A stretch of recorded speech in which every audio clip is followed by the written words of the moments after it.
Hey guys, welcome back to our study, Unchained, Living Free from Surprisingly Common Addictions. This week, we're discussing Chapter 7. I'm worried you won't like this chapter.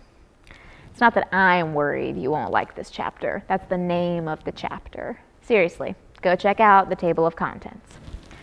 This session revolves around our battle with a very familiar enemy, anxiety. Or perhaps you call it by another name, maybe fear or worry or concern.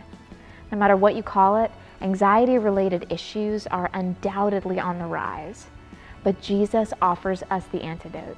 We can be set free from this addiction. Let's find out how. I went through a little period last year where I was diagnosed with anxiety, and I think it stemmed from having to work so hard at seeking people's approval as far as mothering my children, being a wife whose husband's gone all the time. I spent so much time doing that I literally put myself on E. I ran out of gas and I hit.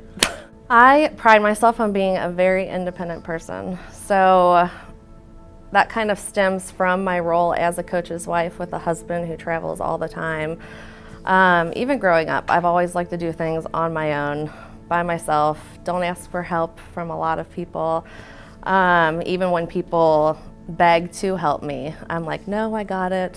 I don't really know what triggered it last year, but I felt like I was hitting the gas pedal hard and I ran out of gas and it just hit me. And as a mom, it's hard because you have to put on a front of everything's okay, which even makes it worse because you're putting on that front of being okay, but deep down you're not, and you feel it, and then you're putting on the front to your husband that everything's okay because you don't want him to think, what am I doing wrong? And yeah, it just hit a low point, and I was at a Bible study with some other coaches' wives, and it just happened to be on a topic in the study of Armor of God about the enemy coming at you, and I just broke down. And being with the other coaches' wives, they immediately recognized, they're like, Liz, you can't do it all by yourself. You know, as a wife whose husband who's gone all the time, you can't not ask for help, or else it's going to just eat at you. It's gonna wear you down you've gotten to that point. And because I was so independent, I did not want help from anybody, but they're like, you need to go talk to someone. You need, even if nothing's wrong with you, just the talking to someone who's a neutral party, that'll help you. So I did it.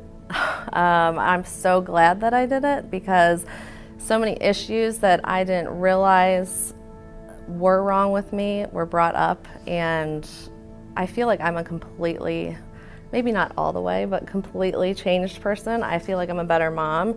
I'm a better wife because I'm not harboring things for as long as I used to. I'm getting a little better at getting help from people. I still like to pride myself on being Miss Independent, which I think is something great about me, but is also not so great about me. In church, they don't talk about the enemy, the devil coming at you a lot, and I feel like doing that Bible study, Armor of God, is what really brought it out, that there is something out there that's fighting against you, and they're, thriving on those. When you hit those weak points, that's when they're, coming at you the hardest. And I think just remembering to, focus on Christ versus, in those hard times, and just kind of repeating, I am His, He's got this. Listening to a lot of worship music helps me. I'm constantly blaring it in the car because it just is those little reminders throughout the day when I need it.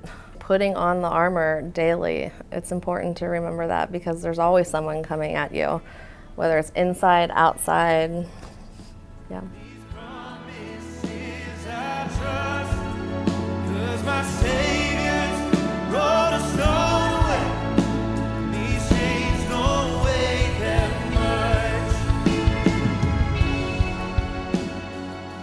Hey guys, and welcome to Chapter 7 of our Unchained series.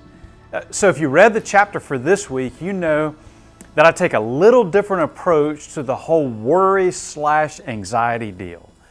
Basically, I wrote about worry itself not being wrong, but a basic human emotional response to situations we face. Now, since worry tends to be one of my personal issues, you may have thought I was just trying to justify my own shortcomings on this issue. Maybe you're right. But I did find a few examples in the Bible of worry or concern or fear motivating individuals to take necessary action to change their situation. I believe God instilled this emotion within us to enable us to avoid or navigate difficult or dangerous situations. However, as outlined in this chapter, there are times that our worry or our concern or our fear bleeds over into unhealthy feelings and then, many times, harmful behavior. Basically, this good emotion created by God flips to bad when it does the exact opposite of what it was designed to do.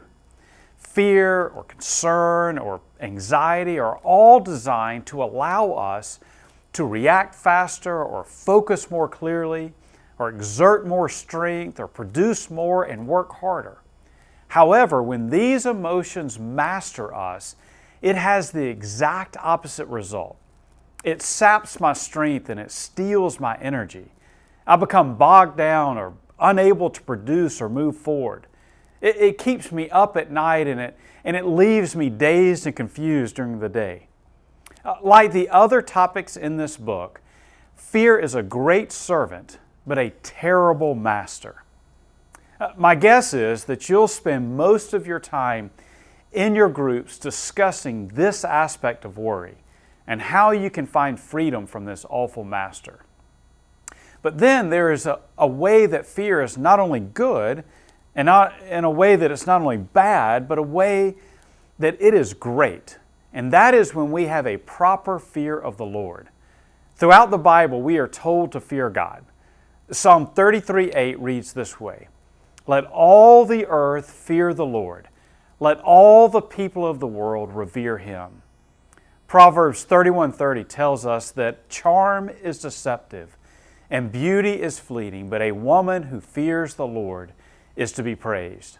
While the Bible is clear that worry and fear should not master us, having a fear of God is not only good, but is absolutely essential in our relationship with Him.